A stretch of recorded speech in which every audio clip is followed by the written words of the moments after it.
I never want my message become disconnected from the text itself. The text is my anchor.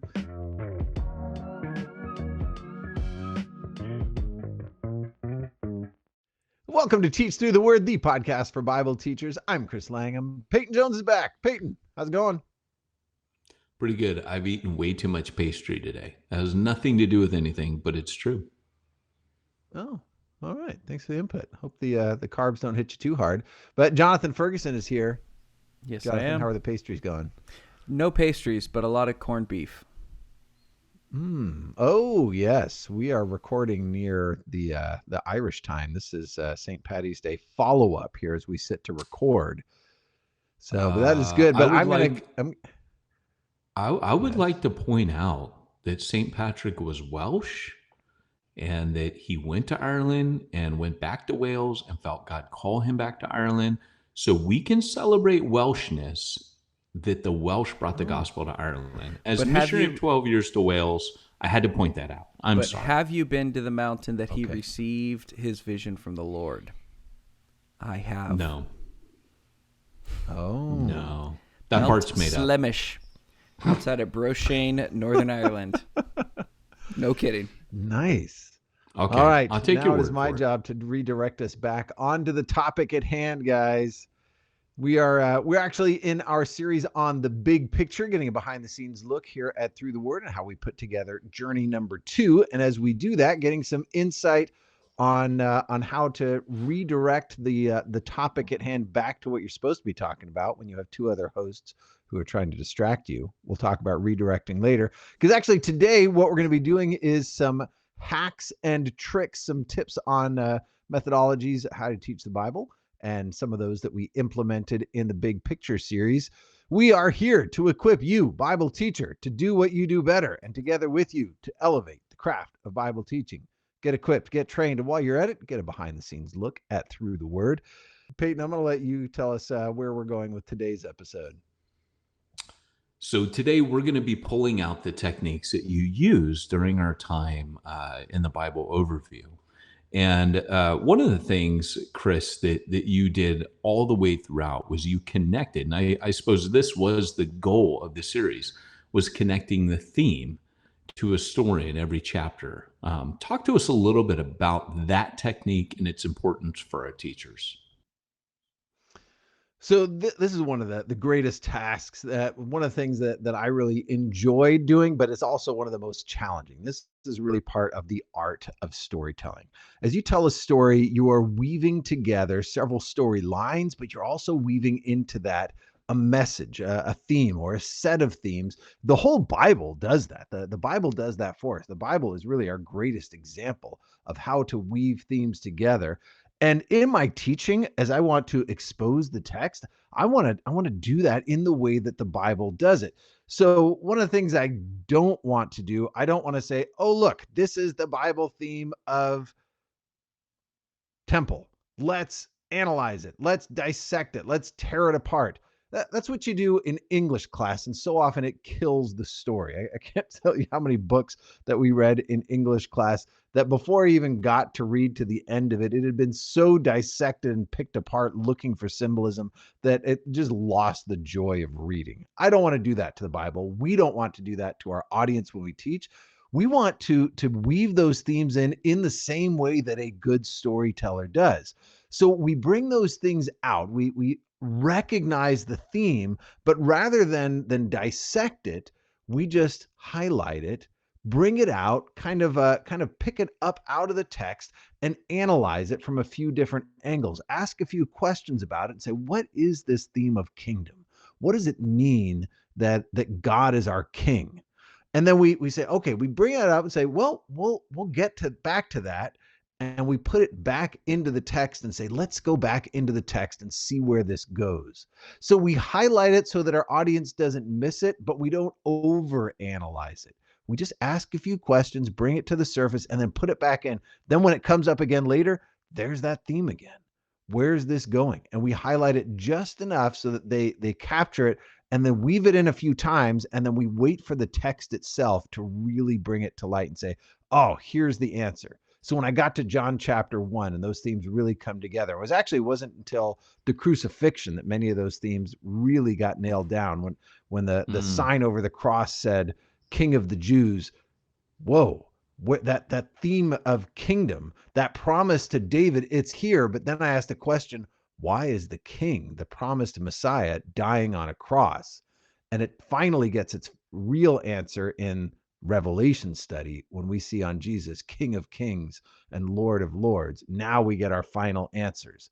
And I don't want to answer the question too early, which is actually another technique we'll get to. But that's your weaving. Weaving should just bring little highlights and let it tuck right back into the text like a tapestry.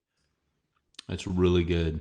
And, we talked quite a bit in our last episode about zooming in and zooming out. So I don't want to rehash the same thing. I know you spoke quite a bit about it, but how many times on average would you say in, a Bible study, let's say a pulpit Bible study, you're teaching in a book, how many times in a message would you say that you find yourself doing that on average? I'd say probably about 3 or 4. 3 or 4 times is a good balance where throughout the message I say, okay, let's pause there, and I'll even use terms like that. Okay, let's pause the story there. Every time I zoom in, I'll say back in our study or back in the text or look back at verse 4, and then when something big comes out, I'll say pause there. Let's what's going on here? Zoom out to the big story. So you want to use language that's kind of guiding the mind of your listeners, like what they're doing. Right? If you just suddenly jump into big picture and they're like, wait, what happened to our story? You guys use language that, okay, stop for a second. Let's think about that. Whoop, zoom out and then talk about that. And you never want to do it for too long. I never want my message become disconnected from the text itself. The text is my anchor. And so as I'm actually writing, I'm looking at my text to see, okay, I haven't referenced the Bible in 2 paragraphs here. I need to come back and say, okay, look back down here. This is where we are. And so I do those. There should be a feel and a flow to the message where it's about 3 or 4 times every study. I'm going to go zoom out to big picture and then come back in. That's really good. And one of the other techniques you use is the redirect. And in specific, I noticed it in Hebrews 11. I really liked that because it made me laugh. But I also thought, man, that's so true. Everybody's mind, and I remember my mind when I first became a Christian, my mind heard the word pilgrim. And I immediately thought, well, wait a second. Wait, the pilgrims are from way back? No, that can't be right. And I didn't understand the term. And what you did is you hit it with a negative. You said, I'm not talking Thanksgiving hats, buckles, and buckles. But I'm talking immigrants, God's wanderers. And I not only did you hit it with a negative to quickly negate that mental picture that was going to be a roadblock for their understanding, but you also paved the way with, you did it. You had a couple turns of phrase. I mean, immigrants, God's wanderers. I'd never heard it put that way. And I thought, man, that's such a great way to put it. But speak to us a little bit about the technique of redirecting the listener. So the purpose of the redirect is first awareness of my listener's mind that it's going to get directed off into some other thing. If I use a certain word, that there are certain words and phrases that have other thoughts associated with them. And then the purpose then is to redirect that back onto this is what the Bible text is on. So it starts with an awareness of the way people's brains work. And I know you and I definitely live here. Our brains just like grab a hold of some information and it puts us somewhere else. And there are certain words that take you somewhere that have some baggage with it or some connection with it that may or may not be what the Bible text is going. So there in Hebrews 11, pilgrim was an essential word. In Hebrews 11, it was really closing out that message that all of the heroes from the Old Testament were wanderers and pilgrims on this earth. And I love the word pilgrim. It's a powerful word that carries a lot of feeling and emotion to it. But I also know that my average high school listener who might be listening, like, I know pilgrims, that's Thanksgiving.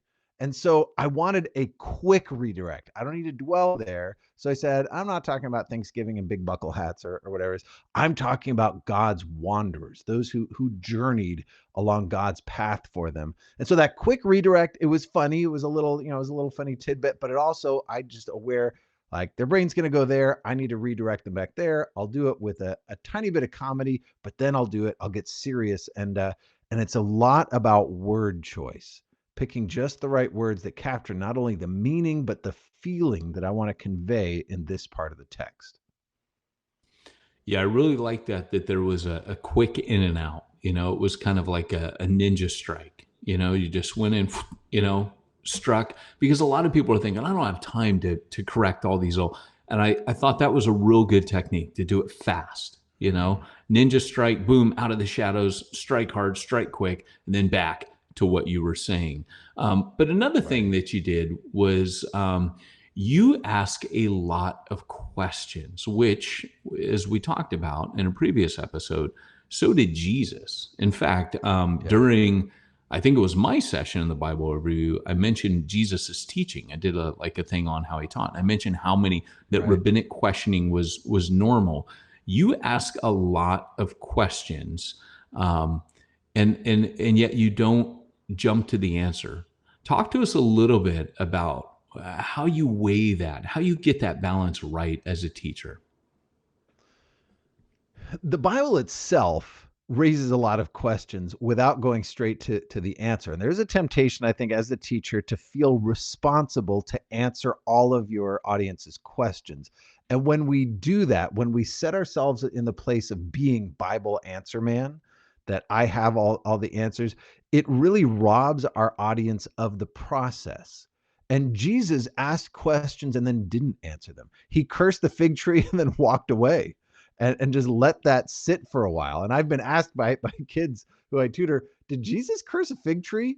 He did that for a reason. He allowed that question to hang there, and it had purpose. And when I get to those stories, I want to allow the Bible to do its work. And so I acknowledge the question, I ask it in a clear way, but I don't resolve. Part of that is storytelling. Storytelling is what the art of storytelling is, always managing the tension in the mind of your listener.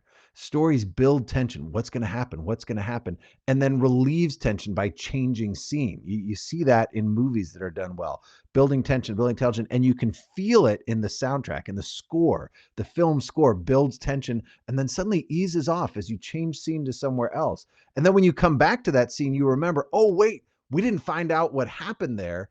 The same thing happens with Bible questioning. When there's a question that rises out of the text, like in the 2 Samuel 7, perfect example, what happened to the promises of God? What happened to David's covenant? Solomon seemed like the answer, but then Rehoboam came along, and then the next came along. And by the time we get to the exile, it's fallen apart. What happened? Ask that question and say, well, let's tune in next time when we get to the story of the prophets.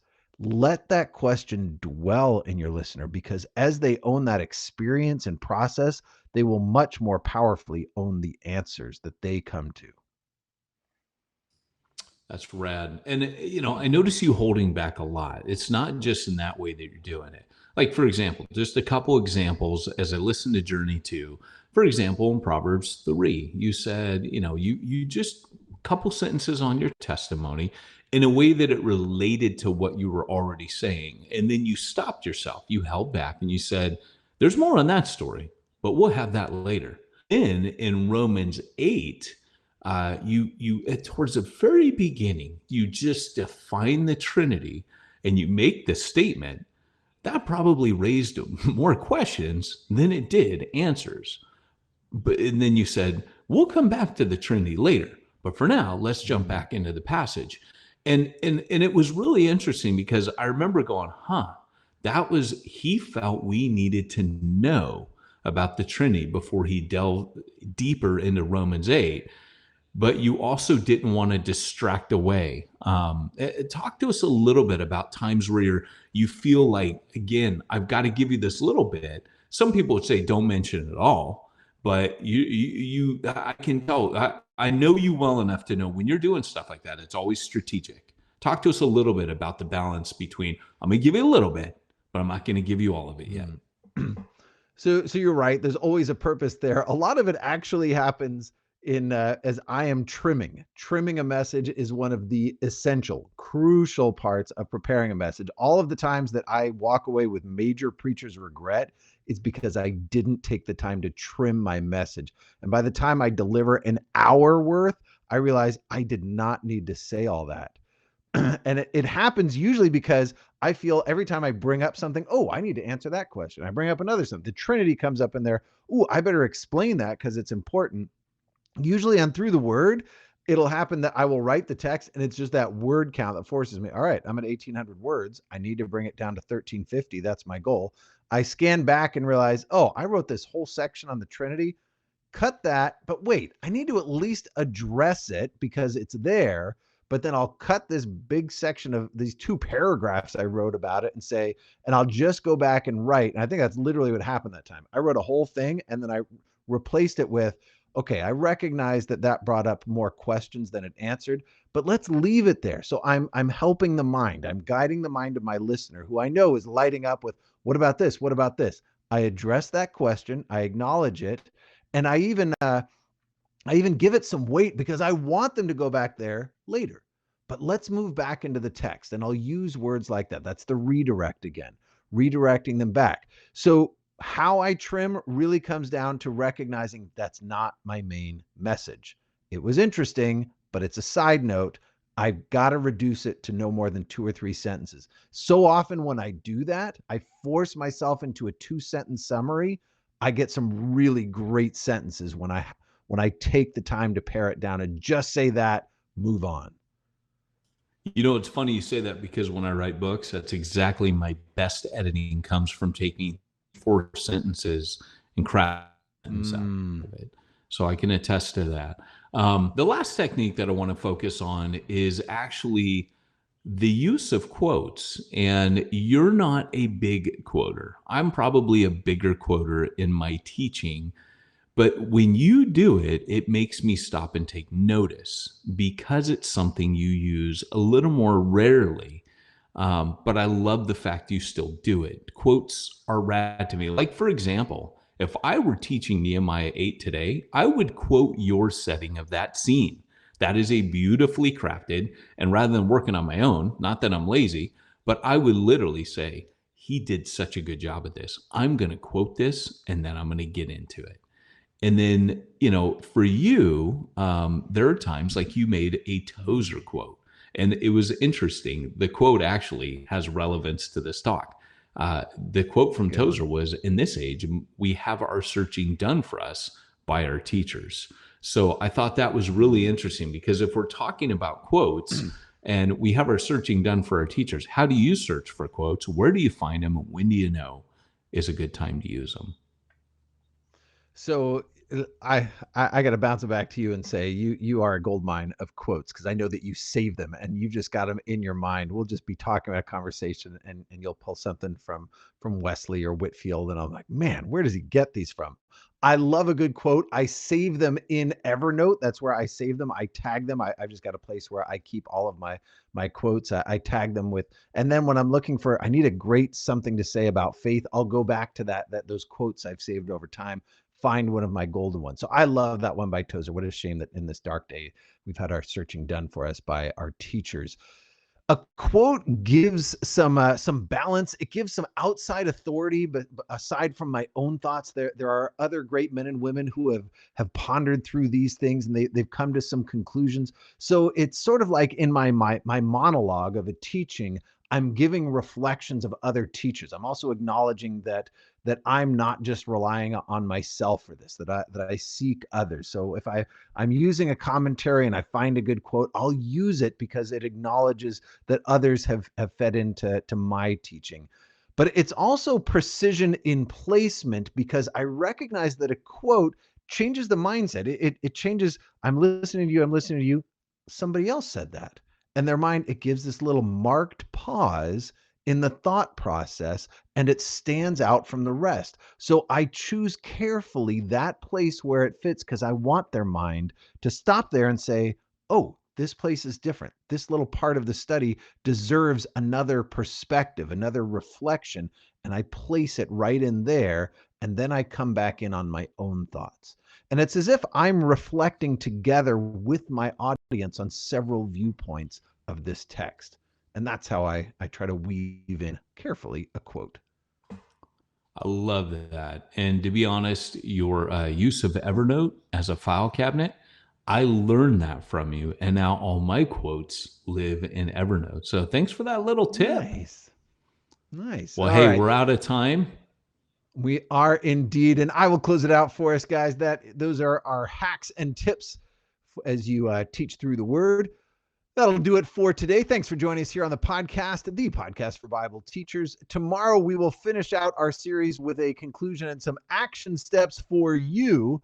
We'll give you a little assignment to take away as we finish out our study of the Big Picture series. Each week here at Teach Through the Word, we bring you one Bible book or one teaching essential or one teacher interview as we equip you, Bible teacher, to do what you do better, and together with you, elevate the craft of Bible teaching. Thanks for joining us.